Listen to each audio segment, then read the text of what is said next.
Subhanahu wa Ta'ala.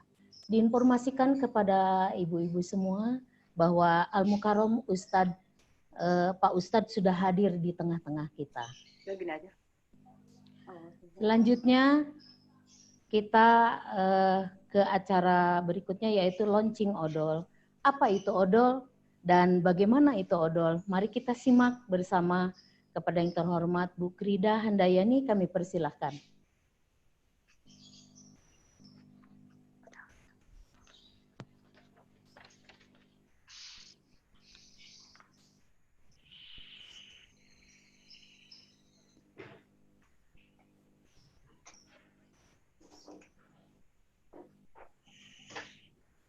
Ibu Krida.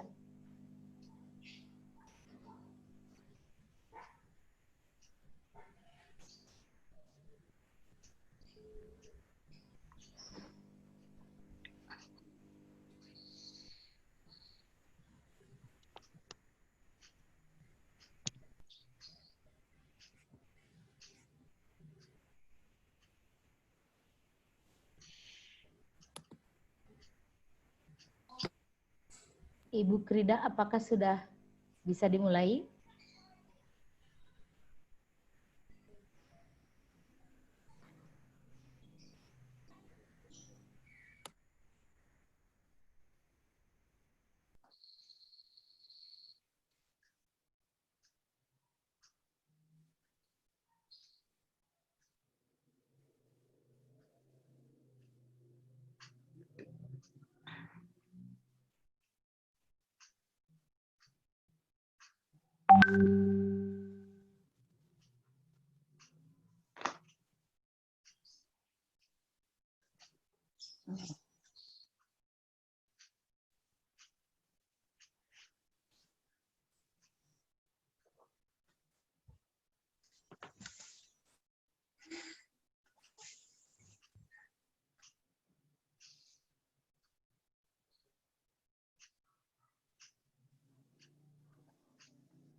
Assalamualaikum warahmatullahi wabarakatuh. Aduh, saya tidak bisa mendengar apa-apa.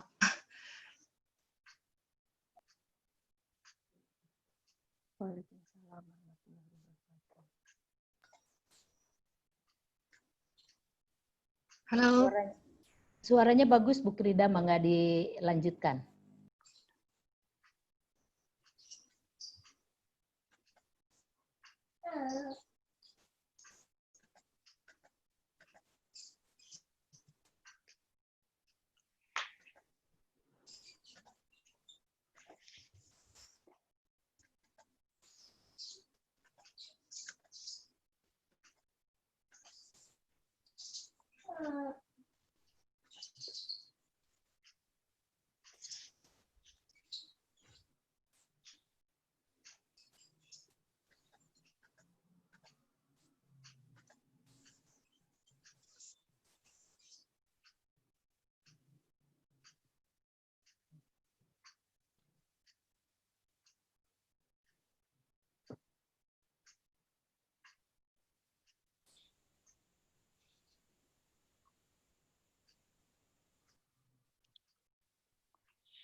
Baik, Assalamualaikum warahmatullahi wabarakatuh, Ibu-Ibu. Mohon maaf nih kayaknya di Zoom saya sedang ada gangguan. Jadi saya merasa sekarang sedang satu arah, tapi tidak apa-apa, mudah-mudahan tidak terlalu mengganggu. Baik Ibu-Ibu, mungkin sekarang saya begitu ya mewakili panitia ingin memperkenalkan program baru yang ada di grup kita tercinta Lingkaran Surga Ganesha.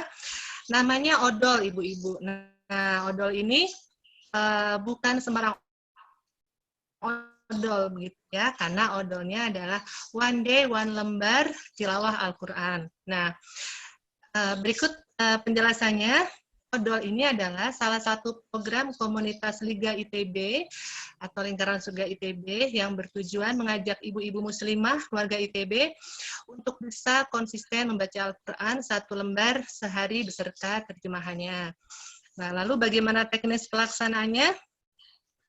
Jadi nanti admin akan membuat list lembar Quran yang akan dibaca, kemudian peserta membaca satu lembar Al-Quran yang sama dengan artinya setiap hari. Setelah membaca, peserta memberikan laporan di grup dengan memberikan emoticon. Laporan terakhir itu pukul 20 setiap harinya, Ibu-Ibu ya, jadi kurang lebih setelah Isya begitu. Nah, setelah semua peserta memberikan laporan, admin akan membuat list baru untuk hari berikutnya. Bila ibu-ibu berminat untuk bergabung, nanti setelah ini kami akan share linknya di grup 3, tentu saja setelah acara halbil ini selesai, ibu-ibu ya. Begitu saja, ibu-ibu. Semoga kita bisa bersama-sama mengejar kebaikan dengan menyisihkan waktu membaca Al-Quran, dan semoga Allah berkahi waktu yang kita nikmati dengan aktivitas yang bermanfaat. Wassalamualaikum warahmatullahi wabarakatuh. Waalaikumsalam warahmatullahi wabarakatuh. Waalaikumsalam warahmatullahi wabarakatuh. Terima kasih Ibu Kirida. Selanjutnya demikian tadi launching odol. Mari kita sama-sama berusaha untuk tilawah setiap hari minimal 1 lembar. Syukur kalau kita bisa lebih ya. Tapi ini nanti kita coba setelah ini kita masuk ke link yang akan dibagikan oleh Ibu Kirida nanti. Bapak Ibu yang dirahmati Allah, tibalah saatnya kita mengenal Al-Mukarrom Bapak Ustadz Salim Al-Filah. Saya akan bacakan CV beliau. Nama Salim Al-Filah, tempat tanggal lahir Kulon Progo 21 Maret 1984. Masih muda ya Bapak Ibu. Kemudian keluarga, istri Dwi Indah Ratnawati Eskom, anak Hilma Akila Mumtasa, kemudian pendidikan SD Pergiwatuetan 1990-1996. Anaknya sudah 4 udah. Oh, anaknya sudah 4, Bapak. Anu itu kayaknya biodata lama banget. Oh, mohon maaf Bapak Ustadz. Googling ya. Saya dapatnya yang ini Pak. Iya. Mohon maaf ya. Saya lanjutkan Pak. Saya aja nanti kenalan sendiri. Oh baik, kalau begitu. Siap. Kalau baik, kalau begitu yang terpenting adalah Pak Ustadz ini merupakan penulis buku Lapis-Lapis Keberkahan, pengisi acara Damai Indonesiaku di TV One, dan pegiat Masjid Jogokarian Yogyakarta. Sepertinya memang sangat luar biasa tentunya Bapak Ustadz ini. Tentu ibu-ibu sekalian sudah tidak sabar lagi ingin segera mendengar cinta dan surga Allah dengan Al-Quran dari Al-Mukarrom Bapak Ustadz. Para hadirin mohon selama agar pelaksanaan kajian ini agar memutkan suaranya supaya lebih hikmat dan lebih jelas mendengarkan kajian dari Al-Mukarrom Bapak Ustadz. Kepada yang terhormat Al-Mukarrom Bapak Ustadz Salim Al-Filah, kami persilahkan. Alhamdulillahi haqqa hamdi, alhamdulillahi hamdan katsiran thayyiban mubarakan fi, nahmaduhu wa nasta'inuhu wa nastaghfiruhu wa nastahdihi wa natubu ilaih, ولا نعبد إلا إياه ونتوكل عليه اللهم فصل وسلم وبارك على سيدنا وحبيبنا وشفيعنا ومولانا محمد وعلى آله وعلى أصحابه وذرياته ومن تبعهم بإحسان إلى يومنا هذا وبعد. Bapak Ibu yang dirahmati oleh Allah Subhanahu wa taala, para peserta kajian Lingkar Surga di Ganesha yang dimuliakan oleh Allah Subhanahu wa taala. Puji syukur kita panjatkan kehadirat Allah atas limpahan karunia-Nya. Pada pagi hari ini Allah menghimpun kita di dalam majelis ilmu. Meskipun hanya secara daring, secara online, mudah-mudahan tidak mengurangi seluruh keutamaan bermajelis yang dijanjikan oleh Allah dan Rasul-Nya kepada kita semua. Mudah-mudahan setiap langkah kita pada pagi hari ini memudahkan jalan kita semua menuju ke surga. Dan mudah-mudahan duduk kita semua termasuk taman di antara taman-taman surga, tempat Allah mencurah-curahkan rahmat-Nya, menaungkan sayap-sayap malaikatnya, menurunkan sakinah ke dalam hati kita, dan menyebut-nyebut nama kita semua dengan bangga pada makhluk-makhluk mulia yang ada di sisinya. Bapak dan ibu-ibu sekalian yang dirahmati oleh Allah Subhanahu wa taala, di kesempatan yang masih di dalam bulan Syawal ini, meskipun di penghujung, kami juga menghaturkan taqabbalallahu minna wa minkum kullu 'am wa antum bi khair. Mudah-mudahan Allah Subhanahu wa taala menerima amal-amal kita semua, mengampuni dosa-dosa kita semua, dan juga menjaga kita senantiasa di dalam kebaikan di sepanjang perjalanan hidup kita, berkah di setiap langkah yang kita tempuh. Karena memang halal bihalal ini sunnah hasanah, satu tradisi yang baik di Nusantara kita yang dicetuskan oleh para pendahulu kita yang salih, yang pada penelitian teman-teman di Ngariksa, istilah halal bihalal ini meskipun dipopulerkan kemudian oleh Kiai Haji Abdul Wahab Hasbullah rahimahullah ta'ala, ternyata sudah bisa kita temukan di dalam naskah yang sezaman dengan Sunan Gunung Jati di Cirebon. Jadi sudah sangat lama kita mengenal istilah halal bihalal yang sangat khas Nusantara. Karena kalau orang Arab disebutkan kata halal bihalal, mereka tidak ngerti maksudnya apa, gitu ya. Tapi kita di Nusantara menggunakannya untuk istilah bahwa sebada Ramadan kita mengakadkan untuk saling memaafkan dengan saudara-saudara kita, dengan sesama kita. Ini tentu ada dalil umum yang sangat kuat, di mana kita tahu bulan Ramadan adalah bulan maghfirah, bulan diampuninya dosa-dosa kita kepada Allah Subhanahu wa taala.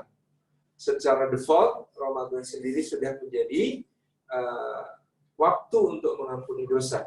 Dalam hadis Nabi sallallahu alaihi wasallam riwayat Muslim, beliau sallallahu alaihi wasallam bersabda, "As-salawatul khams wal jumu'ah ilal jumu'ah wa Ramadan ila Ramadan mukaffaratun lima bainahunna majtunibatil kaba'ir." Salat yang 5, Jumat ke Jumat, Ramadan ke Ramadan, menjadi penghapus dosa-dosa yang ada di antaranya selama dijauhi dosa-dosa besar. Majtunibatil kaba'ir. Kemudian Jumat ke Jumat juga demikian. Selain sholat 5 waktu, Jumat ke Jumat juga demikian menjadi penghapus dosa-dosa kita di antaranya, dan demikian pula Ramadan ke Ramadan berikutnya. Nah, apalagi di dalam bulan Ramadan, Rasulullah juga menyatakan, "Man shama Ramadhana imanan wa ihtisaban ghufira lahu ma taqaddama min dhanbihi." Orang yang berpuasa di bulan Ramadan dengan iman dan penuh pengharapan akan pahala dari Allah, serta terus bermuhasabah kepada Allah, tentu dia diampuni dosa-dosanya yang telah lalu. Demikian pula dalam hadis lain, "Man qama Ramadhana imanan wa ihtisaban ghufira lahu ma taqaddama min dhanbihi." Orang yang melaksanakan qiyamul lail di bulan Ramadan, salat tarawih, salat tahajud, salat witir, dan salat-salat lain-lain yang diniatkan menghidupkan malam, maka diampuni dosa-dosanya yang telah lalu. Jadi Ramadan ini selesai urusan yang kemudian mudah-mudahan kita berharap ampunan Allah turun untuk kita, diampuni semua dosa kita. Tetapi Rasulullah juga menyebutkan hal lain di mana terdapat satu keadaan yang riskan juga bagi kita, yaitu beliau bersabda, ara'aitumul muflis, apakah kalian tahu siapakah yang disebut orang yang bangkrut? Maka para sahabat menjawab, qalu al-muflisu fina ya Rasulullah man laisa lahu malun wala mata'un wala amalun. Orang yang tidak punya harta, tidak punya benda-benda untuk fasilitas hidupnya, dan dia tidak punya pekerjaan, maka dia disebut bangkrut. Qala Nabi sallallahu alaihi wasallam balil muflis man atallaha bi salatin kadza wa bi siyamin kadza wa bi sadaqatin kadza. Sebaliknya orang bangkrut itu adalah orang yang menghadap Allah dengan membawa pahala ibadah salat yang sangat banyak. Dia juga membawa pahala puasa yang sangat banyak. Dia juga membawa pahala sedekah yang sangat banyak. Tetapi dia selama hidupnya di dunia, dia mencela yang ini, mencaci maki yang ini, menggunjing yang ini, melanggar kehormatan yang ini, mengambil haknya yang ini, menzalimi yang ini, bahkan menyebabkan kematian yang ini, membunuh yang ini. Subhanallah. Maka kemudian Allah panggil semua orang yang pernah dia rugikan di dunia. Orang-orang yang dirugikan ini kemudian menggugat, menuntut, dan setiap kali gugatan mereka diajukan, Allah memerintahkan agar pahala amal kebaikan orang yang telah memberi kerugian kepada sesama ini diambil, lalu diberikan kepada korbannya. Begitu seterusnya, diambil amalnya, diambil pahalanya, diberikan kepada korbannya sampai habis. Ketika habis, maka kemudian ternyata masih banyak yang berbaris antri untuk menuntutnya, sehingga Allah menetapkan untuk mengganti kerugian itu di dunia, dosa-dosa dari orang yang dirugikan dengan berbagai macam hal tadi ya, itu diambil untuk ditambahkan, ditransfer kepada orang yang telah merugikan. Subhanallah, jadi urusannya belum selesai hanya dengan diampuni oleh Allah, tetapi akan menjadi paripurna kalau kita juga dimaafkan sesama. Karena kalau kita dimaafkan, mudah-mudahan di akhirat kita sudah tidak perlu lagi membayar kerugian orang dengan amal ibadah kita, insya Allah. Itu sesuatu yang sangat berat, sesuatu yang sangat merugikan, tadi bahkan disebut oleh Rasulullah sebagai orang yang bangkrut. Nah, itulah kenapa leluhur kita di Nusantara ini menyadari kalau bulan Ramadan bulan diampuni oleh Allah, maka seharusnya bulan Syawal menjadi bulan untuk saling memaafkan dengan sesama, supaya ampunan dari Allah di bulan Ramadan disempurnakan dengan kemaafan dari sesama di bulan Syawal, yang dengan begitu membuat kita kembali menjadi orang-orang yang bersih, diampuni dosa kepada Allah, dan diampuni atau dimaafkan juga dosa-dosa kita kepada sesama. Itulah kenapa sampai hari ini kita kemudian mentradisikan halal bihalal. Ya sebenarnya tuntunan di dalam agama kita, kalau kita bersalah, kita langsung minta maaf. Jangan ditunda-tunda, jangan nanti-nanti. Kita harus segera, begitu merasa bersalah, saat itu pula saat untuk meminta maaf. Dan ada dorongan untuk yang memaafkan, diberikan keutamaan-keutamaan yang besar oleh Allah. Diperintahkan di dalam Al-Quran, khudil afwa, maafkan. Disemangati dalam Quran, waliyafu waliyasfahu ala tuhibbuna ayaghfirallahu lakum. Tidaklah mereka memaafkan dan berlapang dada, apakah mereka tidak suka diampuni Allah? Gitu ya. Ketika mereka mau memaafkan. Jadi kita ini memaafkan orang kadang-kadang bukan karena orangnya layak dimaafkan, tetapi karena kita tidak ingin merusui hati kita dengan memikirkan dia, dan kita sangat menginginkan ampunan Allah. Dosa orang kepada kita itu barangkali tidak ada apa-apanya dibanding dosa kita kepada Allah. Kalau kita berharap Allah bermudah-mudah mengampuni kita, caranya adalah dengan memaafkan sesama. Utlubul afwa minallahi bil afi anin nasi. Carilah maafnya Allah dengan memaafkan sesama manusia, kata Sayyidina Umar bin Abdul Aziz. Kemudian ya ada wal-kadhiminal ghaidha wal 'afina 'anil nas. Kita disemangati oleh Allah dengan pujian orang yang menahan amarah dan memaafkan sesama itu termasuk golongan terciri orang bertakwa, Dan kemudian juga Allah Subhanahu wa taala menyebutkan faman afa wa aslaha fa ajruhu 'ala Allah. Siapa yang memaafkan dan siapa yang mendamaikan, berbuat baik, maka fa ajruhu 'ala Allah, pahalanya tak terhingga, tak terbatas di sisi Allah Subhanahu wa taala. Para bapak dan ibu-ibu sekalian yang dirahmati oleh Allah Subhanahu wa taala, yang berikutnya kita membahas tema bagaimana menjemput cinta Allah dan surganya itu dengan Al-Quran Al-Karim. Ya, memang Al-Quran Al-Karim ini adalah sumber kemuliaan kita. Al-Quran Al-Karim petunjuk kita. Al-Quran Al-Karim menjadi pelita kita menghadapi kehidupan kita di kehidupan dunia, yang saya sangat berbahagia tadi ada gerakan odol atau one day one lembar, bagaimana kemudian kita bisa membaca Al-Quran beserta terjemahannya. Lebih indah lagi kalau juga sekalian dengan tafsirnya, insya Allah ya, satu halaman, satu hari ini kalau mau khatam, insya Allah cepat sekali ya. Kalau satu halaman sehari itu mungkin hanya 1,5 tahun itu akan bisa menghatamkan keseluruhan Al-Quran.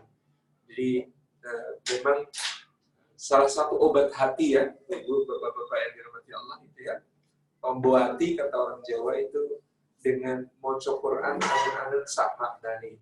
Membaca Al-Quran dengan perlahan dihayati karena dibaca bersama dengan maknanya, dibaca bersama dengan artinya. Terus saya biasanya tanya ke teman-teman waktu SMA dulu gitu ya, ada belum yang sudah pernah khatam Quran dan terjemahnya gitu ya.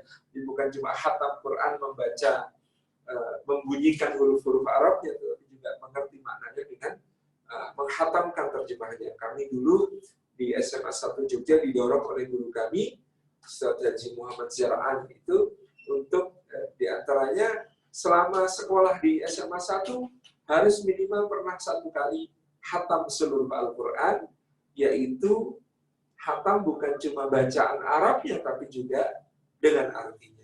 Waktu itu minimal sudah baca terjemahan depak dari awal sampai akhir gitu ya. Nah ini kalau ada gerakan one day, one lembar, Masya Allah, bagian dari cara kita menguatkan diri kita menghadapi segala tantangan kehidupan, ya, itu dengan Al-Quran Karim, ya, itu tombol artinya maca Quran angen-angen sak maknane sebagai pelengkap bagi puasa, macam niraikan tuwe gitu ya. Kemudian pelengkap juga bagi zikir wengi ingkang suwe, zikir malam yang lama, pelengkap bagi sholat malam lakukanlah gitu ya, pelengkap bagi berkumpul dengan orang-orang saleh gitu. Ini yang berkumpul dengan orang-orang saleh juga dilaksanakan di lingkaran surga Ganesha ya, Masya Allah, namanya indah sekali. Nah Bapak Ibu yang dirahmati oleh Allah Subhanahu wa taala, memang kita baru saja keluar dari bulan Al-Quran, Syahrul Quran. Bulan Ramadan itu disebut oleh Allah secara khusus di ayat ke-185 surat Al-Baqarah sebagai bulan Al-Quran. Syahrul Ramadan alladzi unzila fihi Al-Quran hudan lin-nasi wa bayyinatin minal huda wal furqan wa man syahida minkum asy-syahra falyasum. Bulan Ramadan itu adalah bulan yang di dalam bulan tersebut diturunkan permulaan dari Al-Quran Karim. Ketika Rasulullah Muhammad SAW bertahanus di Gua Hira di usia beliau yang ke-40 tahun, maka Jibril alaihissalam mendatangi beliau lalu menyampaikan permulaan wahyu Al-Quran dari surah Al-Alaq ya, Iqra bismi rabbikal ladzi khalaq khalaqal insana min 'alaq Iqra wa rabbukal akramul ladzi 'allama bil qalam 'allamal insana ma lam ya'lam. 5 ayat pertama surat Al-Alaq yang diturunkan oleh Allah kepada Rasulullah Sallallahu Alaihi Wasallam yang menjadi penegasan pengangkatan beliau sebagai seorang nabi di sisi Allah untuk setelah itu menjadi rasul dan memulai dakwah beliau di kota Makkah. Jadi itu terjadi pada bulan Ramadan di usia beliau ke-40. Hudan linnasi dan Al-Quran itu menjadi petunjuk bagi manusia. Nah, kalau cuma petunjuk, tentu Quran itu akan ringkas ya. Karena petunjuk itu simpel, petunjuk itu lakukan ini, jangan lakukan itu jalan lurus, jangan belok-belok, belok kanan, jangan belok kiri. Itu yang disebut sebagai satu petunjuk. Tapi Allah juga mengatakan Quran itu wabayyinatin minal huda wal furqan, dan penjelasan atas petunjuk itu yang membuat manusia bisa membedakan yang hak dengan yang batil, yang benar dengan yang salah, yang baik dengan yang buruk, yang terpuji dengan yang tercela, yang halal dengan yang haram, yang patut dengan yang tidak patut, yang pantas dengan yang tidak pantas. Itulah Al-Quran, Al-Furqan, gitu ya. Dan memang kita berpuasa di bulan Ramadan, salah satu tujuannya adalah untuk memuliakan bulan Al-Quran tersebut. Nah, ini menjadi satu penanda bagi kita. Jadi Quran ini yang kemarin telah kita peringati nuzulul Quran, kita peringati Lailatul Qadar, turunnya Al-Quran di sisi Allah ke langit dunia, jumlah wahidah, dalam keadaan utuh sempurna itu di malam yang lebih baik daripada 1000 bulan.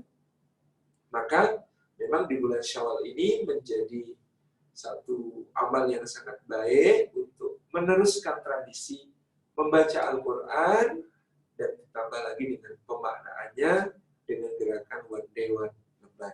Barakallahu fikum. Saya turut berbagi atas hal ini. Jadi Quran ini, Bapak Ibu yang dirahmati Allah Subhanahu wa taala,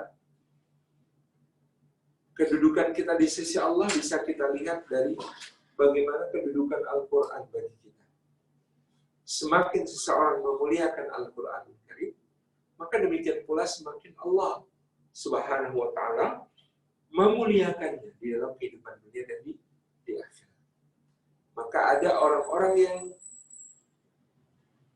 berpaling dari Al-Quran, maka Allah Subhanahu wa taala pun memberikan kepadanya ma'isyatan dongka. Dalam Al-Quran disebut ma'isyatan dongka, penghidupan yang berat, penghidupan yang sesak sempit. Oh, tentu tidak harus miskin. Ada orang kaya yang juga penghidupannya berat dan sempit ketika dia berpaling dari Al-Quran. Ada yang bahagia kelihatannya tapi semu saja, karena Allah mengatakan ma'isyatan dongka. Siapa yang kemudian berpaling dari Al-Quran Karim, berpaling dari Al-Dzikr, ya, maka Allah Subhanahu wa taala memberikan penghidupan kepadanya satu penghidupan yang berat, yang sukar, yang sulit, yang susah, yang pelik, kadang terantuk, dinding tebal yang tidak bisa dia tembus, yang dia akan mendapati dirinya berada di dalam dunia yang sangat berat untuk dijalani segala ujian-ujian. Ini orang yang berpaling dari Al-Quran.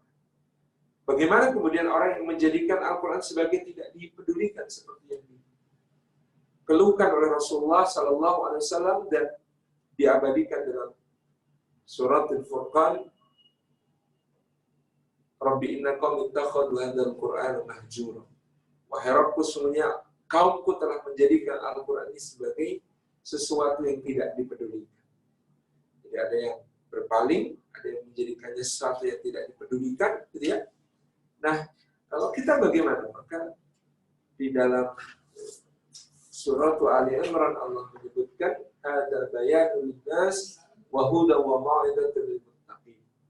Ini Al-Qur'anul Karim adalah bayanul linnas, petunjuk bagi manusia, wa hudan, penjelasan, bayan itu penjelasan, bayanul linnas, penjelasan bagi manusia, wa hudan dan petunjuk, wa mau'izatan lil muttaqin, dan dia menjadi mau'izah, menjadi nasihat-nasihat yang baik bagi orang-orang beriman. Jadi kalau kita pergi ke satu daerah wisata, katakanlah Bapak Ibu pergi ke Jogja, kemudian berada di dalam sebuah hotel di Jalan Malioboro, di kamar hotel itu disediakan buklet wisata atau buku panduan pariwisata di Jogja. Lalu Bapak Ibu membaca, wih bagus ya, ada ini, ada itu. Inilah bayanul linnas, orang yang menjadikan Quran sebagai sumber penjelasan, sumber keterangan, sumber berita-berita, tetapi dia tidak bergerak lebih dari itu. Dia menjadikan Quran sebagai sumber informasi. Tapi dia tetap di situ. Seperti tadi orang yang membaca buklet wisata, tetapi tetap berada di dalam kamar hotel, tidak keluar-keluar sama sekali. Jadi situ baca buklet wisatanya, tapi dia tidak keluar-keluar dari situ sama sekali. Hanya di situ saja. Meningkat ke berikutnya, wahudan. Orang ini menjadikan Qur'annya sebagai petunjuk. Menghadapi segala urusan kehidupan, dia jadikan Quran sebagai rujukan. Apa kata Quran tentang bekerja? Apa kata Quran tentang menikah? Apa kata Quran tentang ada masalah suami istri? Apa kata Quran tentang mendidik anak? Apa kata Quran tentang berjual beli? Apa kata Quran tentang hutang piutang? Apa kata Quran dengan segala hal yang ada di dalamnya sebagai petunjuk kehidupan? Ini yang akan menjadikan kita di dalam kehidupan ini teratur sekali. Dalam kehidupan ini tertata dan pasti selamat. Selama mengikuti petunjuk Al-Quran Karim, maka dia akan selamat. Ini jaminan dari Allah SWT. Wahudan. Yang lebih tinggi lagi adalah, kalau yang kedua ini kayaknya, tadi sudah di kamar hotel baca buklet, bukletnya dibawa keluar, dijadikan sebagai petunjuk untuk berjalan-jalan. Di Malioboro, bisa pakai kendaraan ini menuju ke sana, lalu di sana nonton ini, jangan lewatkan yang itu. Masya Allah, hidupnya jadi sangat indah karena ada petunjuknya. Dan buku panduan. Nah, yang ketiga adalah wa mau'izatul lil muttaqin, dan dia Quran bisa menjadi mau'izah, nasihat-nasihat yang baik. Ini levelnya lebih tinggi lagi. Kalau hudan menjadikan petunjuk itu, bawa bukletnya kemana-mana. Mau'izah itu sudah kenalan dan punya teman akrab yang sangat dekat, itu orang Jogja yang sangat paham seluruh wilayah Jogja, yang bisa ngantar kemanapun kita mau, yang bisa diajak ngobrol tentang segala tema yang terkait dengan Jogja, yang bahkan bisa jadi tempat untuk mencurahkan isi hati, untuk curhat, untuk ngobrol, untuk saling mengerti dan saling memahami. Masya Allah, gitu ya. Dia kemana-mana bisa menjadi sandaran kita, andalan kita, ya kita menjadikan dia betul-betul sebagai sahabat akrab. Itulah Quran, gitu ya. Jadi Quran bisa dilihat seperti apa kedudukan kita di sisi Allah itu dengan Quran. Kalau Quran itu kita berpaling darinya, na'udzubillah, maka Allah pun berpaling dari kita, menjadikan hidup kita sebagai ma'isyatul dhamka, sebuah penghidupan yang sangat sempit, yang sangat susah, sangat pelik, sangat berat. Yang kedua, kalau kita kemudian menyikapi Quran itu menjadi bayan, sumber informasi, sumber keterangan, kita akan tertakjub-takjub dengan akurasi Al-Quran di dalam memberikan berbagai isyarat ilmu pengetahuan, memberikan berbagai isyarat tentang berbagai bidang kehidupan. Bayan, dia penjelasan-penjelasan kita yang tidak pernah henti. Jadi bayan ini pun tentu yang digali oleh para ahli baru sedikit. Bagaimana perumpamaan amsalul Quran, bagaimana kemudian sejarah dalam Al-Quran, bagaimana kemudian berbagai pelajaran dalam Al-Quran, ya, itu bayan. Yang berikutnya tadi menjadikannya sebagai petunjuk. Kita berjalan dengan dipandu oleh Al-Quran, dengan perjalanan itu kita mengetahui apa yang boleh dan tidak boleh, apa yang baik dan tidak baik, apa yang bagus dan tidak bagus, apa yang keliru dan apa yang benar, terus gitu ya, sampai pada tingkatan juga kalau memungkinkan kita menjadikan Quran sebagai mau'izah. Dia kawan akrab di segala kondisi. Dia tempat curhat yang sebaik-baiknya. Dia tempat berbagi, mengambil inspirasi, mengambil kebaikan-kebaikan yang kemudian menuntun kita menuju ke cintanya Allah dan juga surganya Allah Subhanahu wa taala sebagaimana kita tadi inginkan. Bapak Ibu yang dirahmati oleh Allah Subhanahu wa taala, maka Allah mengatakan, "Anzalna ilaikum kitaban fihi dzikrukum." Surah Al-Anbiya ayat yang ke-10 Allah mengatakan, sungguh kami telah turunkan sebuah kitab. Ya. Kitab itu fi dzikrikum, terdapat di dalamnya segala kemuliaan bagi kalian. Jadi ada kitab yang menjadi sumber kemuliaan. Kalau tidak percaya, coba perhatikan bahwa malaikat paling mulia adalah malaikat yang membawa wahyu Al-Quran, namanya Jibril. Nabi yang paling mulia adalah Nabi yang menerima wahyu Al-Quran, namanya Muhammad Sallallahu Alaihi Wasallam. Malam paling mulia adalah malam diturunkannya Al-Quran, namanya Lailatul Qadar. Bulan paling mulia adalah bulan diturunkannya Al-Quran, namanya bulan Ramadan. Kemudian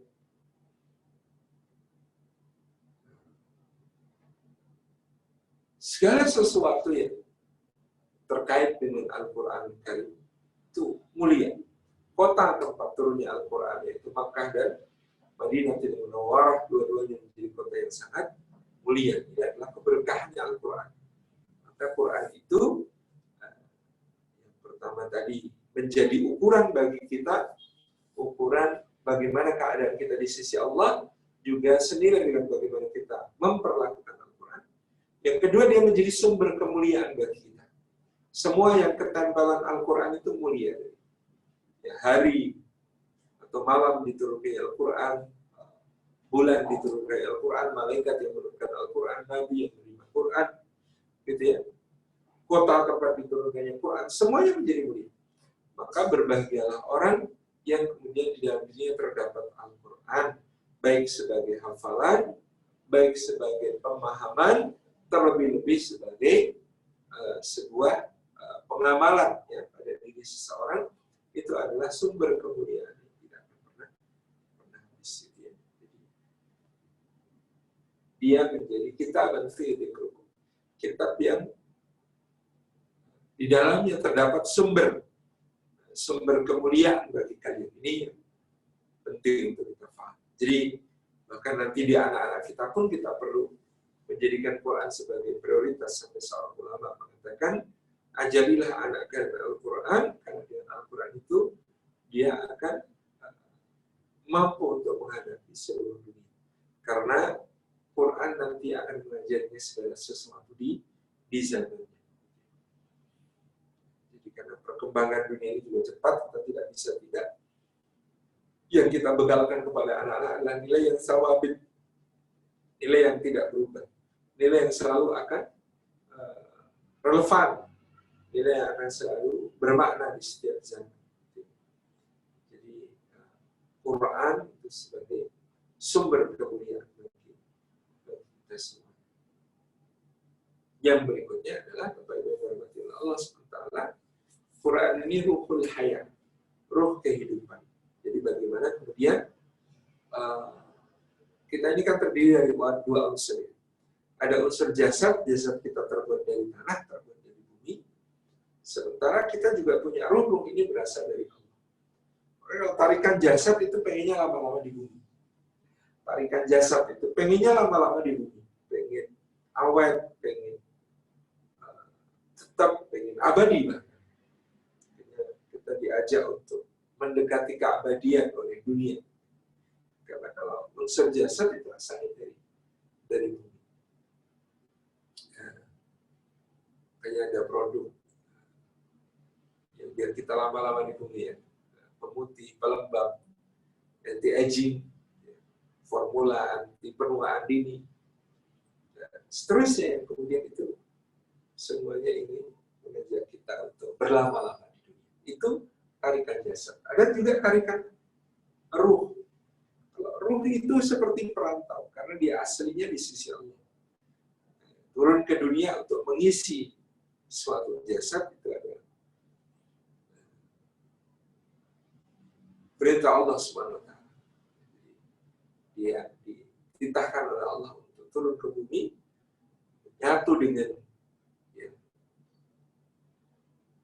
berasal dari tanah, tapi dia tetap perantau. Namanya perantau itu ingin segera pulang. Namanya perantau itu ingin kembali kepada asalnya, kepada Allah Subhanahu wa Ta'ala. Maka Kalau ruh itu pengennya segera pulang kepada Allah. Kan dia meronta-ronta, dia itu rindu, dia itu pengen segera pulang. Jasadnya lari-lari, tetap di bumi, Masya Allah. Sehingga kalau orang di perantauan itu bisanya terhibur itu dengan melihat anaknya, mendengar anaknya, berbicara dengan keluarganya yang dia cintai semuanya. Dan melalui video call, sekarang dan sebagainya. Itu yang akan menguatkan hatinya untuk tetap bertahan di lingkungan yang berat yang harus dia hadapi. Gitu ya. Tapi dengan ruh kehidupan, maka kita juga akan mampu untuk menghadapi berbagai soal kehidupan ini. Karena kita mendapatkan kekuatan itu dari Al-Quran. Sebagaimana perantau itu video call kita dengan Allah SWT lewat Quran, karena Quran itulah kata-katanya Allah. Karena Quran itu adalah firman-Nya Allah SWT. Sehingga di Quran itu kita dikuatkan ruh kita untuk tetap menjalankan tugasnya di bumi selama sekian waktu. Telah ditentukan. Nanti kalau sudah tiba waktunya pulang. Kalau sudah kontraknya habis, tetapi ya selama masih diberikan kehidupan, maka dia harus bertahan menghadapi segala ujian tersebut. Ujiannya, insya Allah akan membuatnya lebih dewasa. Ujiannya akan membuatnya lebih kuat. Ujiannya akan membuatnya lebih sehat. Ujiannya membuatnya untuk lebih berhati-hati dan waspada di masa-masa yang akan datang, gitu ya. Dan itu kekuatannya diperoleh dari Quran. Coba bayangkan Rasulullah SAW. Allah mengatakan tentang beliau, Rasulullah SAW, innalaka fin nahari sabahan tawila. Sesungguhnya kamu di siang hari memiliki urusan-urusan yang panjang dan melelahkan. Nah, kalau di siang hari beliau memiliki urusan yang panjang dan melelahkan, apa yang harus dilakukan di malam hari? Apakah di malam hari dia kemudian harus bobo lebih awal, ya? Jangan lupa minum susu sebelumnya, cuci tangan, cuci kaki, gitu ya. Istirahat yang cukup. Apakah Allah mengatakan begitu? Ketika Allah mengatakan innalaka fi nahari sabahan tawila, itu juga Allah sedang mengatakan kepada beliau sallallahu alaihi wasallam dengan kata-kata ya ayyuhal muzammil qum al-laila illa qalilan. Wahai yang berselimut di dalam tidurnya, maka bangunlah. Dan berdirilah di waktu malam. Untuk apa? Membaca Al-Quran di dalam salatmu itu. Kecuali sedikit saja. Itu di waktu bagian dari malam itu. Istirahatlah, iya. Tapi jangan banyak-banyak istirahat. Karena kamu perlu menyambungkan diri dengan Allah, kekuatan dari Allah Subhanahu wa Ta'ala. Untuk menghadapi segala ujian kehidupan. Oke? Rasulullah SAW itu dipesankan ketika innalaka fi nahari sabahan tawila. Sebenarnya kamu di waktu siang itu urusan yang panjang dan melelahkan, maka di malam hari yang harus dilakukan adalah milaila illa qalila, berdirilah di waktu malam kecuali sedikit untuk melaksanakan qiyamul lail, beribadah kepada Allah, itulah kekuatan rohaninya, gitu ya. Dan warattil Qur'ana tartila, dan bacalah Al-Qur'an itu secara tartil. Ibnu Taimiyah ketika menjelaskan makna tartil di dalam Majmu' Fatawa beliau mengatakan disebut tartil itu bukan cuma perkara luarnya saja, membaca Al-Quran dengan ilmu tajwidnya saja, itu ya basic, penting. Tapi lebih dari itu, membaca Al-Quran dengan penuh penghormatan, membaca Al-Quran dengan memahami ayat-ayatnya, belajar tentang ayat-ayatnya, sampai kemudian dia menjadi seorang yang dimuliakan oleh Allah SWT tersebut. Bapak Ibu yang dirahmati oleh Allah SWT, inilah Rasulullah SAW menjadi suri teladan bagi kita, bagaimana beliau mampu menanggung beban-beban kehidupan yang luar biasa berat, tugas-tugas dakwah yang sangat dahsyat, gitu. Itu kekuatannya dari Al-Quran Karim, baik yang dibaca di dalam salat, gitu, wilayah ila qalila, ataupun yang dibaca di luar salat, warattil Qur'ana tartila. Dari sini kita mengambil pelajaran, semakin intens pergaulan kita dengan Al-Quran, maka akan semakin dekat, semakin kuat, gitu ya, rohani kita dalam menghadapi segala musibah, segala ujian, segala timpaan, cobaan yang diberikan oleh Allah Subhanahu wa ta'ala bagi kita di kehidupan dunia. Karena ruh kita kuat, itu tersambung dengan Allah. Caranya tersambung dengan Allah, yang paling indah adalah tersambung dengan Al-Quran. Terakhir, Bapak Ibu yang dirahmati Allah, di antara kemuliaan di surga nanti adalah orang akan diperintahkan untuk naik ke tingkatan surga berdasarkan bacaan Quran. Gitu ya. Iqra warqi wartaqi. Kamu bacalah ayatmu, bacalah Quranmu, kemudian naiklah dan kemudian teruslah naik. Gitu ya. Sesuai dengan bacaan Al-Quran yang kau baca. Dalam satu penjelasan disebutkan orang itu tingkatan surganya akan sebanding dengan seberapa banyak Al-Quran itu terkandung di dalam dirinya. Kedekatan dengan Allah itu ditandai dengan keakraban dengan firman-Nya itu Al-Quran. Kedekatan dengan Allah telah itu juga ditentukan seperti apa. Dekatnya kita dengan Al-Quran. Jadi, Masya Allah ya. Orang itu akan diukur derajatnya di surga dari intensitas dan seberapa banyak Al-Quran itu mengubah hidupnya. Seberapa banyak Al-Quran itu membuatnya lebih baik daripada dirinya yang lalu, daripada dirinya ke kemarin. Jadi Iqra, bacalah, waktu naik, waktu terus naik. Ya, kalau dia membaca Al-Quran Karim dengan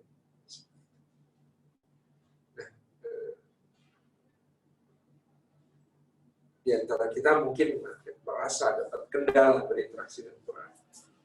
Odol ini upaya yang sangat dahsyat ya, Dewan Lembar untuk membuat kita semakin dekat dengan Quran dan memahami Al-Quran. Nah, ini akan menjadi kekuatan tadi yang di dalam surga dia dipersilakan masuk surga dengan kadar hafalan dan pemahaman. Mungkin Bapak Ibu juga ada yang merasa, wah, saya sudah tua mau hafal Quran, kok kayaknya awang-awangan ya kalau sudah berusia itu. Jadi kalau usia anak-anak kita itu semangat. Kalau usia-usia kita ini rasanya sudah berat, kan apalagi sering disebutkan menghafal Quran yang terbaik itu di usia golden age, gitu ya, di usia yang masih sangat belia supaya kemudian Quran ini kokoh. Ya. Kalau kita punya bahasa Indonesia, belajar di waktu kecil bagi mengukir di atas batu, belajar di waktu sudah tua seperti mengukir di atas air. Tapi saya ingin menyemangati Bapak Ibu sekalian. Ketahuilah dan fahamilah bahwa Rasulullah dan para sahabat tidak menghafalkan Al-Quran di masa golden age. Rasulullah baru mulai mendapat wahyu Quran usia 40 tahun. Abu Bakar As-Siddiq baru kenal Al-Quran umur 37 tahun. Utsman bin Affan baru kenal Al-Quran umur 35 tahun. Gitu ya. Kemudian sahabat-sahabat lain-lain pun begitu. Ya.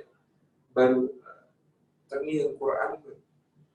Kemudian ini menjadi satu fahaman penting bagi kita. Tidak perlu berkecil hati, tidak ada kata terlambat untuk memulai hafal Quran. Ya.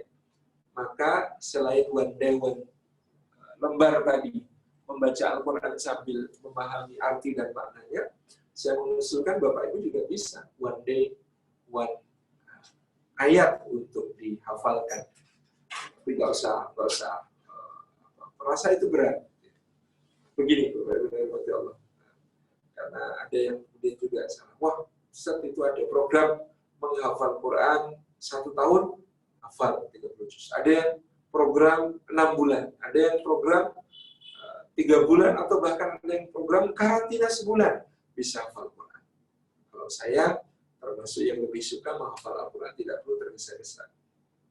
Rasulullah itu mulai menghafal Quran umur 40, ya, baru selesai umur 63. 23 tahun ya. Itu baru Rasulullah menghafal Quran. Ya karena memang turunnya perlahan-lahan berangsur-angsur. Tapi ini menunjukkan kepada kita adab penting. Kalau Rasulullah saja itu diskenario oleh Allah, diatur oleh Allah supaya menghafal Quran dalam 23 tahun, itu ya, berarti itu salah satu waktu yang sangat baik bagi kita juga untuk menghafal Quran. Jadi kalau kita punya target, saya mau target menghafal Quran ya, targetnya nggak usah muluk-muluk, 23 tahun apa. Ya, tidak harus begitu. Kalau lebih smart lagi, lebih bagus lagi. Tapi saya sampaikan satu rahasia yang sangat menarik. kita ini tidak perlu menghafal Quran untuk hafal, misalnya dengan menyebut setiap hari satu ayat. Setiap hari satu ayat. Tidak perlu dihafalkan, tetapi diulang membaca 300, 500, boleh 700 kali. Misalnya. Alif lam mim, alif lam mim, alif lam mim. Terus gitu ya, alif lam mim, ya 300 kali, 500 kali. Alif lam mim, gitu ya. Sampai kita betul-betul yakin dalam diri kita bahwa Quran terdiri atas huruf-huruf yang sama dengan yang kita kenal, huruf hijaiyah, tetapi sejak dulu Al-Quran menantang siapa yang bisa membuat yang serupa dengan Al-Quran, tidak pernah ada yang bisa memenuhi tantangan tersebut.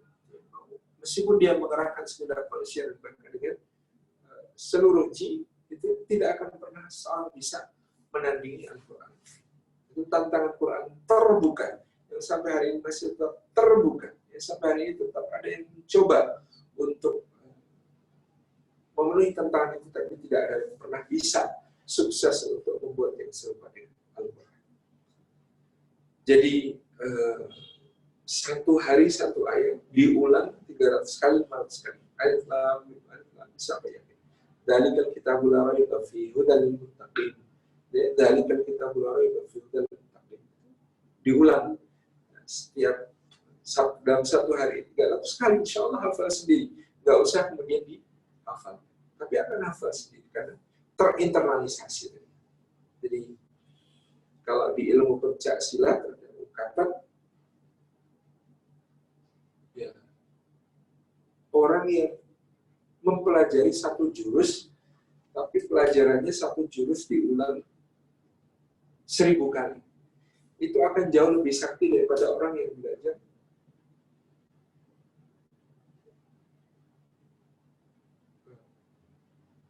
1000 tadi. Satu jurus diulang 300 kali, katakanlah, dengan 300 jurus diulang masing-masing hanya sekali, kira-kira mana yang lebih sakti. Menurut empiris, ya, orang yang belajar satu jurus diulang 300 kali itu jauh lebih sakti daripada orang yang belajar 300 jurus tapi masing-masing hanya sekali. Belajar 300 jurus tapi cuma sekali itu, begitu sudah saatnya bertarung, bingung jurus mana yang mau dikeluarkan, malah panik dan tidak ada yang keluar. Tapi kalau sudah berlatih satu jurus 300 kali itu, berhadapan dengan musuh yang keluar sudah refleks, istilah penelitian neurosainsnya ada apa namanya, memori otot, bukan cuma memori otot, tapi memori otot. Ototnya sudah terlatih untuk begitu, maka akan refleks keluar begitu, keluar terus. Masya Allah. Sama dengan Al-Quran Karim, tidak perlu tergesa-gesa, one day one lembar mengkaji Al-Quran, tapi juga bisa ibu-ibu, bapak-bapak memulai one day one ayat, diulang 300 kali, diulang 500 kali. Tidak usah menghafal, maka insya Allah akan hafal sendiri karena diulangnya banyak kali. Demikian yang dapat kita sampaikan kepada Allah. Mudah-mudahan Allah membimbing kita untuk senantiasa akrab dan mesra dengan Al-Quran Karim, karena itu yang akan menjadi pintu cintanya Allah, dan itu yang akan menjadi pintu yang sangat lebar, pintu yang sangat mudah untuk dimasuki ke dalam surganya Allah SWT. Al-Quran adalah ruhul hayat, ruh kehidupan. Jazakumullah khairan. Wassalamualaikum warahmatullahi wabarakatuh. Waalaikumsalam.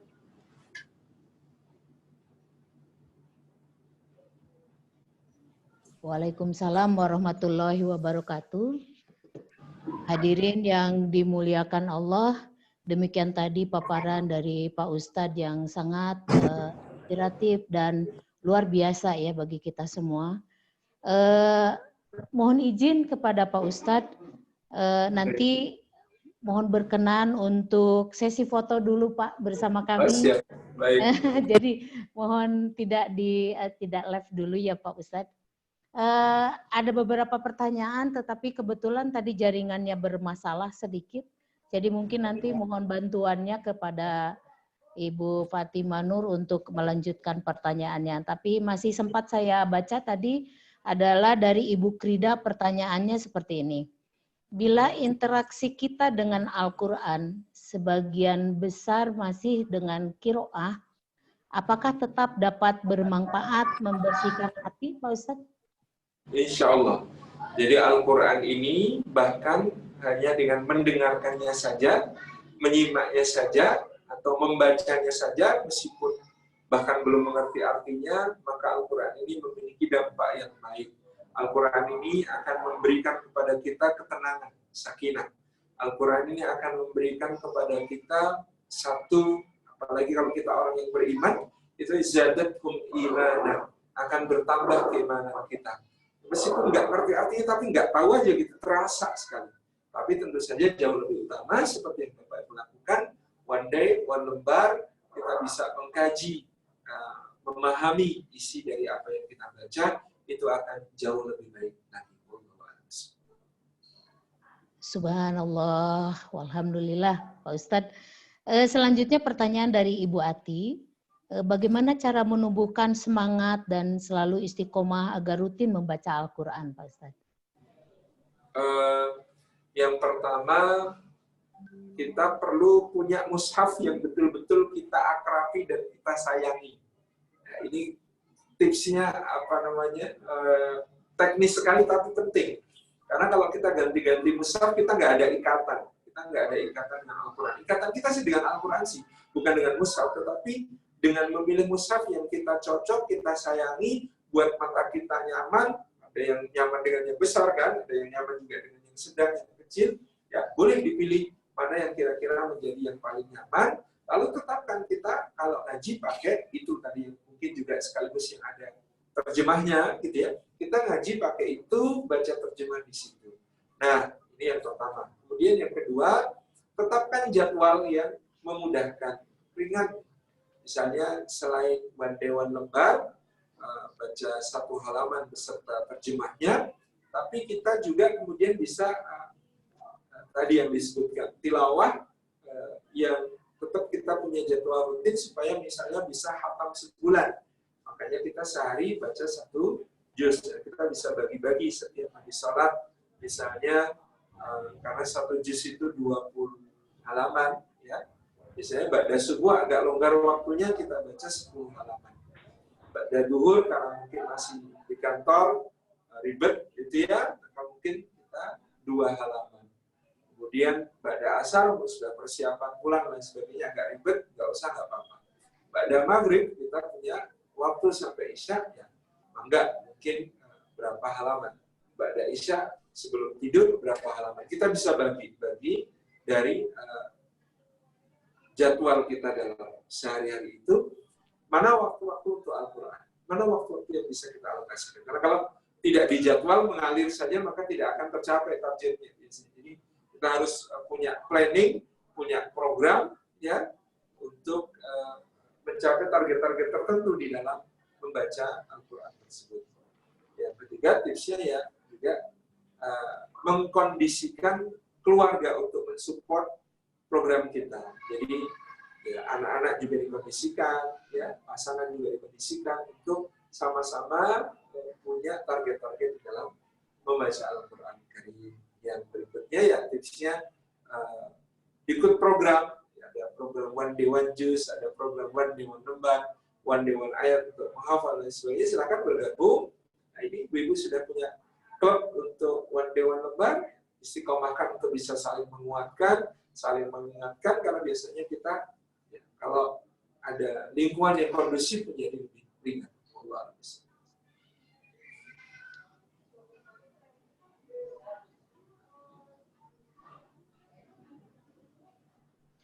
Masih boleh bertanya, Pak Ustadz?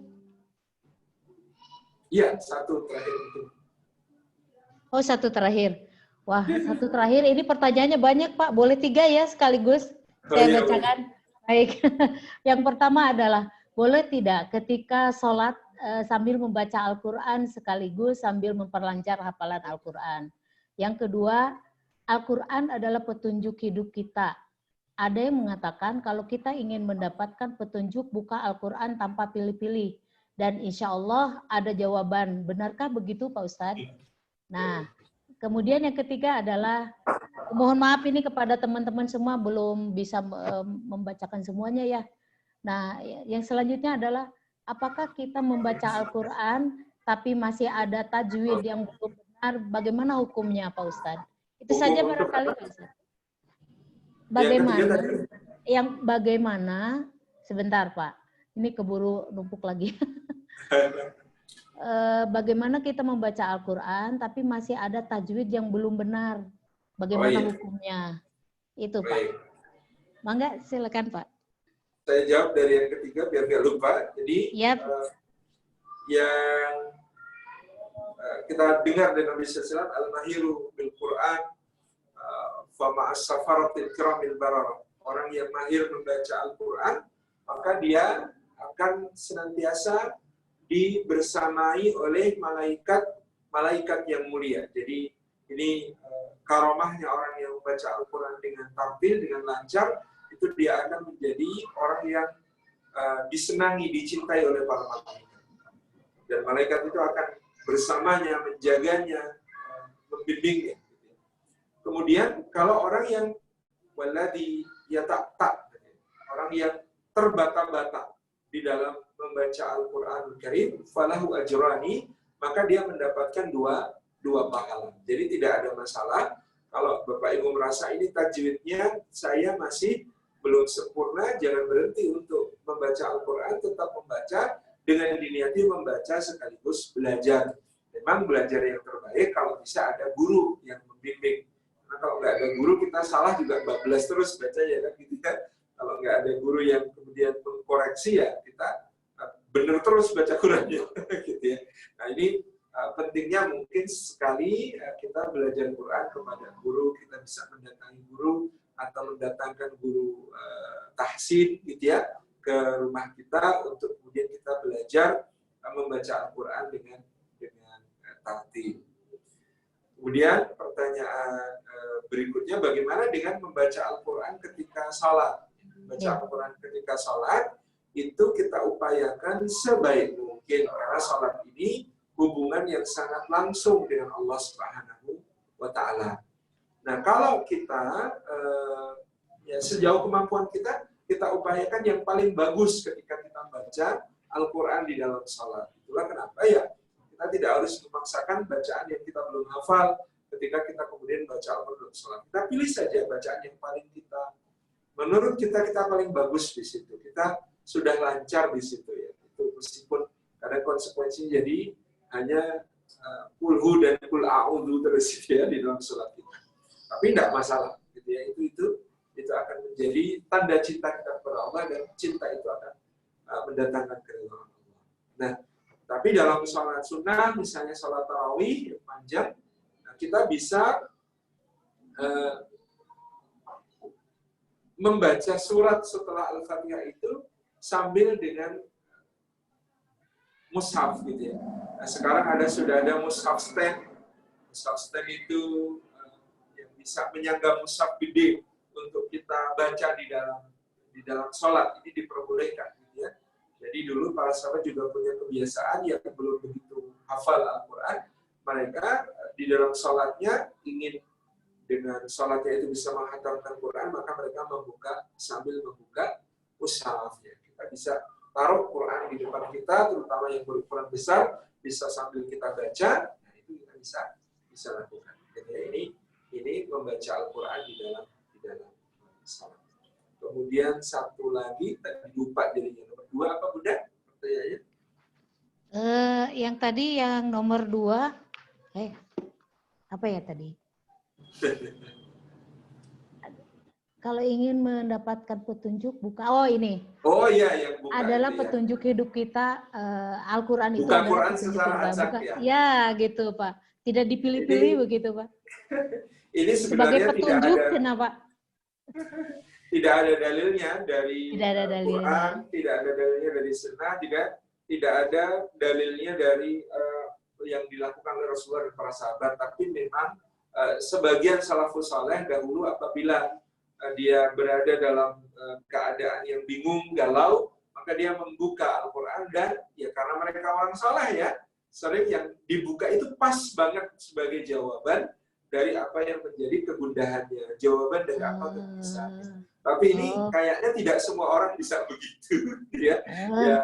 Makanya tidak ada jaminan dalam arti ini not exactly begitu karena ini tidak ilmiah ya. Yang ilmiah ya kalau kita memerlukan jawaban dari satu masalah kita buka indeks. Kita buka indeks Al-Quran, mana ayat-ayat yang bicara tentang apa yang sedang kita gelisahkan. Kita bisa buka ayat-ayat yang berkaitan temanya dengan apa yang kita sedang pikirkan supaya kita dapat petunjuk. Jadi tidak harus acak, tapi lebih ilmiah kalau kita buka indeks deh. Indeks ini cocok ini temanya begini gitu ya. Karena kalau yang ini tidak ada jaminan kita ketemu ayat yang pas ya. Kalau dipas-paskan sih bisa, tapi ini tidak ilmiah. Iya. Pak Ustadz, mohon maaf nih, ini soalnya pertanyaannya sangat menggelitik. Boleh tambah satu aja, silakan. Satu ya, satu. Boleh, silakan. Ini ada pertanyaan dari Mbak Alfi Rumi Datul ya. Ini, apabila kita membaca Al-Quran, tapi masih ada, bukan itu. Maaf, ini dari Bu Wini. Ini Bu Wini katanya begini. Jika kita sudah istilahnya lumayan baca Al-Quran, sudah rajin Pak, kemudian dia sudah ikut juga odol, tapi masih merasa jauh dari Allah, bagaimana itu penyebabnya Pak? Kira-kira. Iya, merasa ya. jauh. Ya, merasa jauh dari Allah itu lebih baik daripada merasa dekat. Karena kalau masih merasa jauh, kita jadi pengen mendekat. Tapi kalau sudah merasa dekat, jangan-jangan malah kita jadi sombongnya. Ini tentu merasa jauh ini kita harus maknai secara positif ya, bahwa merasa jauh artinya kita masih pengen mendekat, kita masih pengen melakukan hal lebih banyak lagi untuk taqarrub ilallah ya. Ini sebagai langkah awal kita untuk semakin mendekat kepada Allah.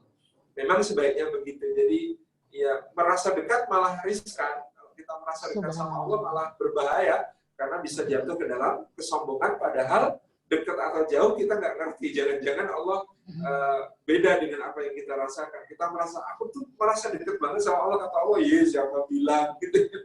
Kita kan nggak tahu gitu ya. Kegeeran ya jadinya.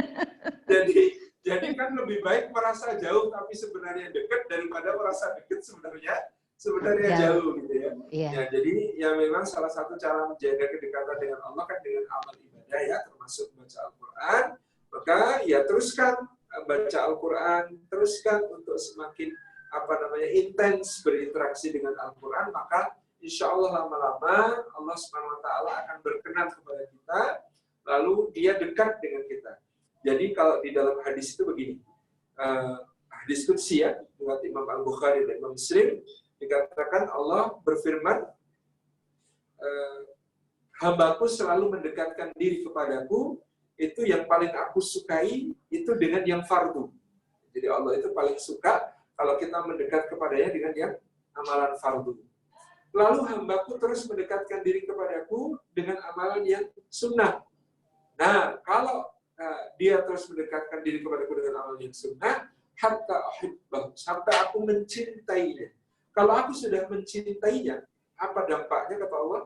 Kalau aku sudah mencintainya, maka aku menjadi mata yang dia gunakan untuk melihat, aku menjadi telinga yang dia gunakan untuk mendengar, aku menjadi lisan yang dia gunakan untuk bicara, aku menjadi tangan yang dia gunakan untuk bertindak, aku menjadi kaki yang dia gunakan untuk melangkah. Jadi seluruh gerak hidup kita ini diarahkan oleh Allah. Itu dampak dari ketika seseorang terus mendekatkan diri kepada Allah dengan amalan wajib, lalu dilengkapi dengan amalan sunnah. Itu akan semakin membuat dia pandangannya diarahkan Allah, pendengarannya diarahkan Allah, pembicaraannya diarahkan Allah, tindakannya diarahkan Allah, langkah kakinya pun diarahkan oleh Allah. Jadi tidak apa-apa kita masih merasa jauh dari Allah, yang penting kita terus berusaha untuk mendekat. Karena Allah itu Maha Pemurah sekali. Kalau kita mendekat sejengkal, dia mendekat sehasta. Kalau kita mendekat sehasta, dia mendekat sedepal. Kalau kita datang kepadanya dengan berjalan, maka dia menyambut kita dengan berlari.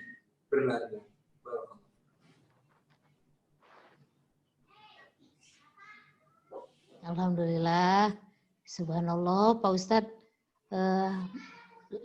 luar biasa mendapatkan pencerahan kita semua ya, Bapak Ibu.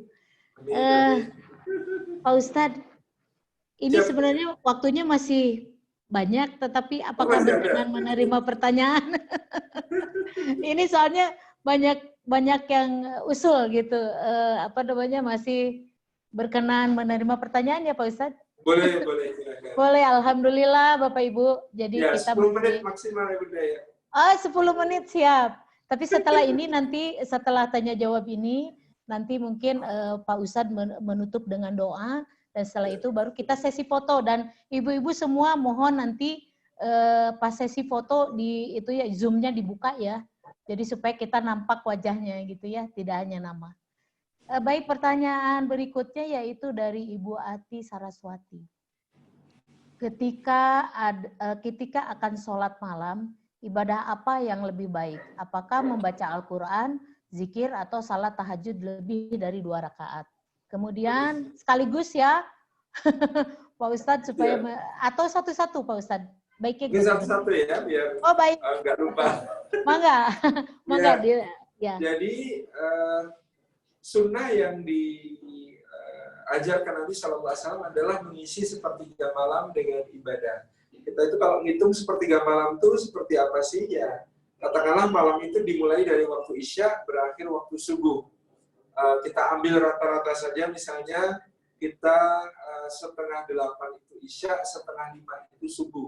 Berarti 7:30 sampai 4:30 itu 9 jam kan ya. Kalau itu 9 jam, maka sepertiga malam terakhir itu adalah 3 jam terakhir. Itu berarti kalau sampai 4:30 itu dari 1:30. Nah, itu kita sudah bisa mulai mengisi waktu tersebut dengan ibadah kepada Allah Subhanahu wa taala. Tapi tidak harus sebanyak itu pun tidak masalah. Kita separohnya juga sudah sangat bagus, sepertiganya juga sudah sangat bagus gitu ya.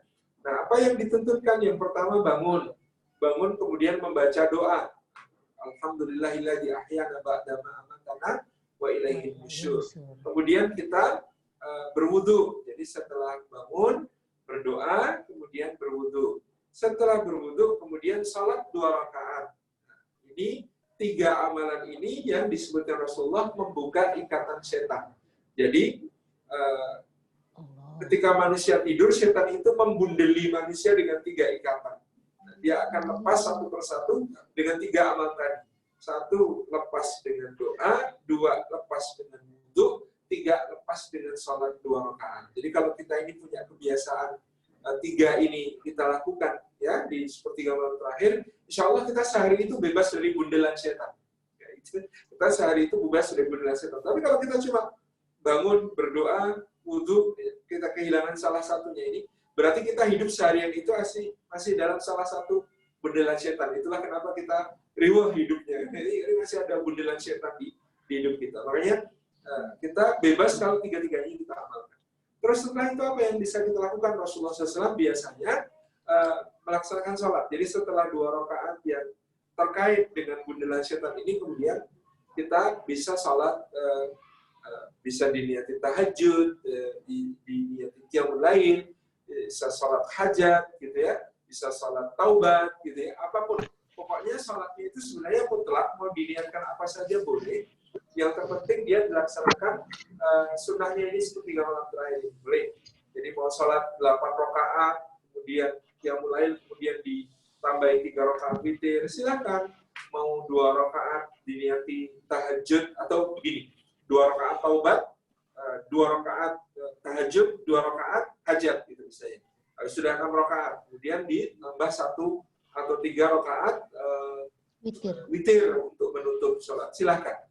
Kemudian kebiasaan Rasulullah SAW itu setelah itu memperbanyak istighfar.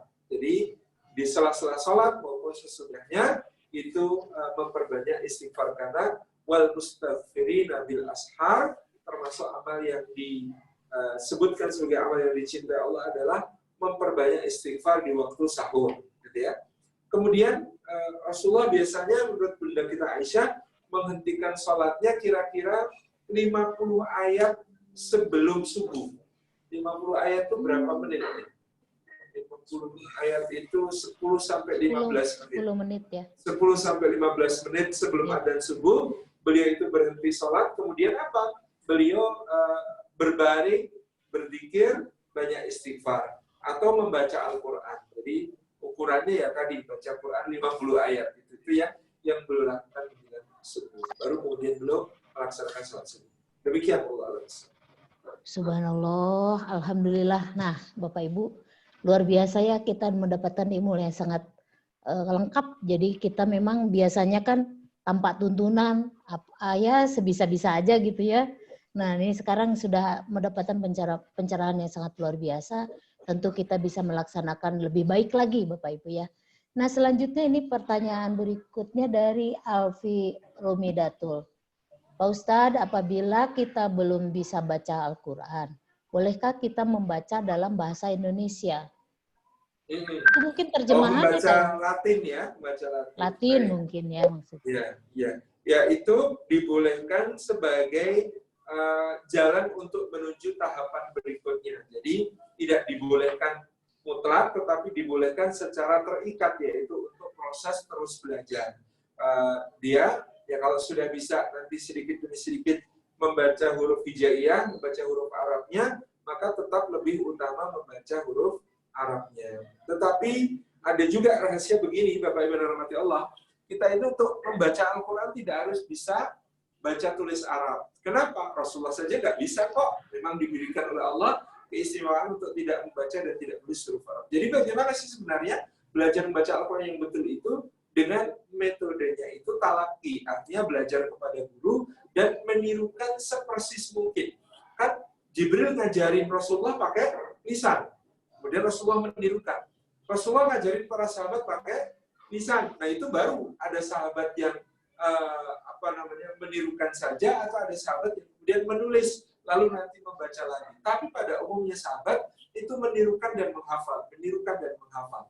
Jadi sebenarnya membaca Al-Quran itu tidak harus bisa baca tulisan Arab, karena memang dia hakikatnya adalah bisa dengan menghafal pengucapannya sesuai dengan kaidah-kaidah. Tentu ini tidak bisa kita pelajari sendiri, harus dengan bimbingan seorang guru. Baik, masih satu lagi ya Pak Ustadz. Ini sangat mendasar ini pertanyaannya. Apakah wajib menggunakan jilbab dan berwudu saat membaca Al-Quran? Atau boleh tanpa hijab gitu ya, karena merasa dekat dengan Allah gitu. Karena kita milik Allah. Silakan. Baik, ini kalau menurut para ulama begini, ada hukum tapi ada adab. Ada pembicaraan dari sisi hukum, ada pembicaraan dari sisi adab, etika, gitu ya. Kalau dari sisi hukum, tidak ada larangan untuk membaca Al-Quran ketika aurat kita terbuka, gitu ya. Kecuali di lokasi tertentu. Misalnya Rasulullah melarang membaca Al-Quran itu di kamar mandi, gitu ya. Melarang membaca Al-Quran itu di toilet, itu jangan. Gitu. Tapi misalnya kita tidak menutup aurat dengan sempurna, dalam arti misalnya tidak pakai kerudung di kamar, apakah boleh baca Quran? Boleh, sangat boleh. Nah, persoalannya hanya soal adab, tata krama kepada Allah.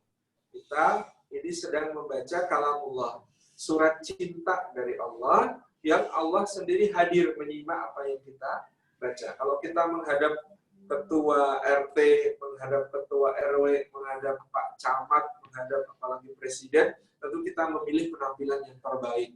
Tentu kita memilih pakaian yang paling bagus. Tentu kita memilih penampilan yang paling rapi, paling wangi. Nah, maka tentu dalam menghadap Allah, dalam ibadah ya, sholat, baca Quran, dan sebagainya, sama hakikatnya, ada adab, ada etika, yang kalau kita penuhi tentu akan jauh lebih baik. Gitu ya. Jadi menutup aurat dengan sempurna, bahkan kalau perlu memakai wewangian, gitu ya, itu boleh. Itu lebih utama. Ya. Paham banget ya Bapak Ibu. Alhamdulillah, subhanallah. Ini luar biasa bertemu dengan Pak Ustadz yang satu ini, membuat hati kita semakin semangat, semakin lebih tahu apa sih yang harus kita lakukan, dan semakin bisa memaksimalkan kualitas ibadah kita.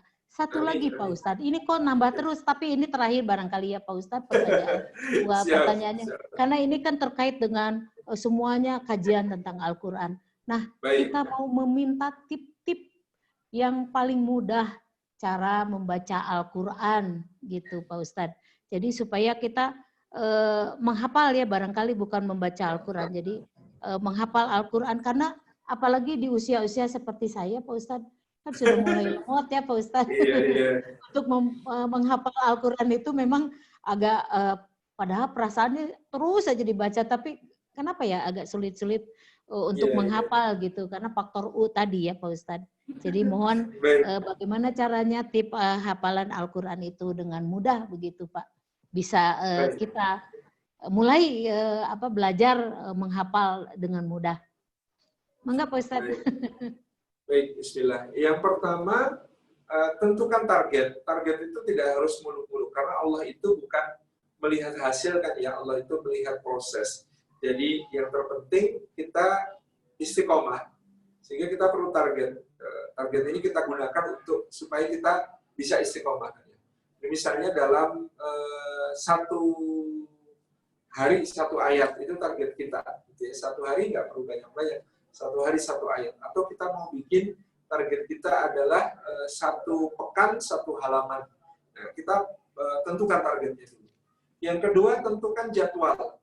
Setelah menentukan target, kita breakdown, jadi tentukan jadwal. Jadwalnya dalam satu hari, jam berapa saja yang kita gunakan untuk fokus menghafal. Nah, kalau itu akan kita gunakan untuk fokus menghafal, kita di waktu yang khusus untuk fokus menghafal itu, kalau bisa menutup segala akses lain yang bisa ganggu. Gadget harus lepas gitu ya, jangan ada televisi ataupun media yang lainnya nyala gitu ya. Kalau perlu kita juga sosialisasikan kepada keluarga di waktu ini, ibu atau bapak jangan diganggu dulu karena mau menghafal Quran, gitu ya. Jadi tentukan target, tentukan jadwal, gitu ya. Kemudian yang ketiga, konsisten tadi sudah saya sebutin juga. Konsisten dengan satu mushaf, jangan ganti-ganti mushafnya, karena otak kita ini merekam hafalan bukan cuma hafalan dalam bentuk huruf-hurufnya, tapi kadang-kadang ada memori fotografis kan. Jadi halamannya kayak apa itu ikut terekam di otak kita, sehingga kalau kita ganti-ganti mushaf, otak kita kesulitan untuk mengakses memori sebelumnya. Loh, kemarin itu bentuknya begini gitu ya, bentuk mushafnya begini kok ganti lagi, ini susah. Makanya tentukan satu mushaf yang kita gunakan khusus untuk hafalan, yang bisa ditandai, yang bisa kemudian dibuat satu ikatan dengan kita yang akrab. Yang keempat, tentukan jadwal waktu dan pembimbing untuk setoran, karena kita nggak bisa ngapalin Quran sendiri. Itu ya bisa sih, tapi itu tidak efisien dan tidak efektif, kurang sambil dan kurang mampus. Akan jauh lebih efisien dan efektif kalau kita itu punya seorang pembimbing yang bisa kita setoran padanya. Misalnya, ya dia kalau setiap hari nggak bisa, bisanya seminggu sekali, nggak apa-apa. Ya kita kumpulkan hafalan kita seminggu tadi untuk di-store setiap pekan. Nah, store itu sekaligus murojaah. Store itu sekaligus mengulang, melancarkan. Kalau pembimbing bilang, oke, sudah lulus untuk halaman yang kita pelajari minggu ini, karena seminggu ini satu halaman, ya berarti minggu depan bisa masuk ke halaman berikutnya. Jadi kalau dia bilang, halaman untuk minggu ini belum lulus gitu ya, silahkan diulangi lagi. Nah, kita nggak perlu tergesa-gesa, karena mengulang itu pahalanya sama kok dengan nambah hafalan baru itu. Kenapa? Karena pahala Quran itu ditentukan setiap huruf, bukan sampai ayat berapa. Beda sama laporan kamu baca Quran sudah sampai ayat berapa? Enggak. Ngitung pahala di sisi Allah bukan itu kok. Ngitung pahala di sisi Allah setiap huruf itu tiga atau 10 hasanat. Setiap huruf itu 10 hasanat, 10 kebaikan. Jadi semakin banyak diulang juga tetap pahalanya makin banyak. Nggak ada hubungannya sampai ayat berapa atau sudah kejar target sampai ayat berapa, itu nggak dihitung sebagai sebuah prestasi mendasar. Prestasi mendasarnya semakin banyak. Demikian Allah. Subhanallah, walhamdulillah, jazakallahu khairan katsiran Pak Ustadz. Jadi mudah-mudahan nih Bapak Ibu semuanya yang tertarik dengan belajar hafalan Al-Quran ya, kan kita sudah ada fasilitasnya yang odol tadi diperkenalkan oleh Bu Krida, dan kalau yang berkenan mungkin itu salah satu daripada tadi yang disampaikan Pak Ustadz, harus memiliki target. Mudah-mudahan kita setelah ini kita bisa bergabung bersama untuk belajar hafalan. Pak Ustadz, pertanyaan masih banyak, tetapi saya juga malu terus-terusan meminta tambahan waktu. Dan mungkin Pak Ustadz juga masih ada keperluan lain atau kepentingan lain, atau mungkin sudah terjadwal dengan kegiatan yang lain. Jadi kami mohon untuk Pak Ustadz memimpin doa bersama. Setelah itu kita foto bersama dan kemudian kita tutup. Dipersilakan Pak Ustadz untuk memimpin doa. A'udzubillahi minasyaitonirrajim. Bismillahirrahmanirrahim. Alhamdulillahirabbil alamin. Hamdan syakir, hamdan na'imin. Hamdan yuafi ni'amahu wa yukafi'u mazidah. Ya Rabbana lakal hamdu kama yanbaghi li jalali wajhika wa 'azimi sultanik. Allahumma fassalli wa sallim wa barik ala sayyidina wa habibina wa syafiina wa maulana Muhammad ibn Abdillah wa ala alihi wa ashabihi wa muwala wa radallahu an sadatina Abi Bakr wa Umar wa Utsman wa Ali wa an kulli sahabati Rasulillahi ajma'in wa dha'anna ma'ahum bi rahmatika ya arhamar rahimin.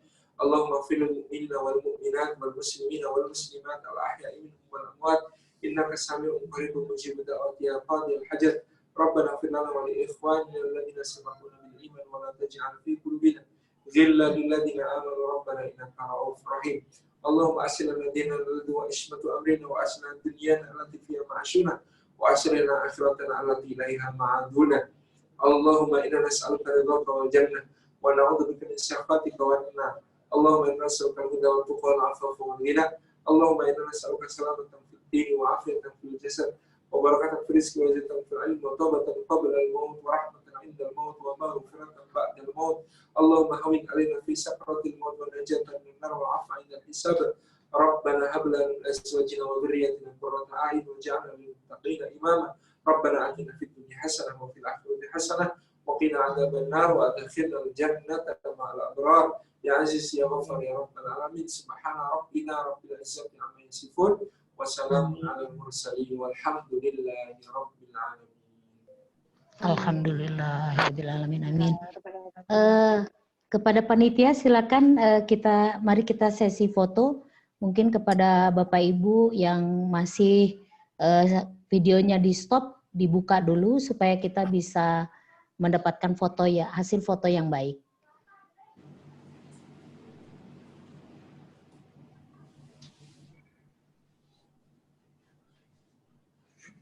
Bu Fatimah, sudah? Ya, sudah Bu, terima kasih. Terima kasih, alhamdulillah. Baiklah Bapak Ibu, alhamdulillah wa syukrulillah. Selesai sudah acara halal bihalal komunitas lingkaran surga Ganesha. Taqabbalallahu minna wa minkum wa siyamana wa siyamikum. Mohon maaf lahir dan batin. Terima kasih yang tak terhingga kepada Bapak Ustadz wabil khusus yang telah memaparkan ilmunya yang begitu banyak, luar biasa, ya, sehingga kita yang tadinya tidak tahu, tidak paham, dan masih gelap, masih tertati-tati, masih belajar. Alhamdulillah sekarang begitu banyak ilmu. Terima kasih juga kepada Bapak Ibu yang telah berkenan mengikuti dan mensukseskan penyelenggaraan acara ini. Semoga Allah mencatatnya sebagai amalan ibadah untuk kita semua. Dan kami mohon maaf atas segala kekurangan dan kehilapan dalam penyelenggaraan acara ini. Tiada gading yang tak retak. Kesempurnaan hanyalah milik Allah Subhanahu wa Ta'ala. Wabillahi taufiq wal hidayah. Wassalamualaikum warahmatullahi wabarakatuh. Sampai jumpa. Terima kasih. kasih Pak Ustadz. Sama-sama, terima kasih Pak Ustadz. Terima kasih Bu Ella, terima kasih Pak Ustadz. Sama-sama. Terima kasih.